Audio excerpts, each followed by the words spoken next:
सिंझोरो reporter गुलाम मुर्तज़ा खोरखानी। सिंझोरो गादी नशीन दरगाह लाल शहबाज कलंदर जे PP अगवान Alauddin जुणेजो सां मुलाकात। सिंझोरो दरगाह लाल शहबाज कलंदर जे गादी नशीन सैयद शाह हुसैन सांगड़ ज़िले जे टंडवादम जे भरसां ॻोठ संजर खान जुणेजो में पहुची पाकिस्तान पीपल्स पार्टी ज़िले सांगड़ जे नौजवान अगवान अलाउद्दीन जुणेजो सां मुलाकात कई।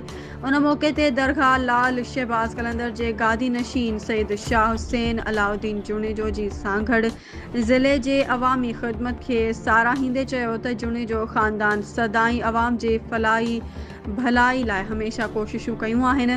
गादी नशीन शाह हुसैन वधीक चयो त लाल शहबाज कलंदर अल्लाह जा कामिल वली आहिनि जिन भटकियल माण्हुनि खे हमेशह मोहब्बत इतिहाद जो पैगाम ॾिनो आहे ऐं असां दुआ गो आहियूं त पीरनि फ़क़ीरनि जी धरती ते अमन मोहब्बत जी फ़िज़ा हमेशह क़ाइमु दाइमु रहे।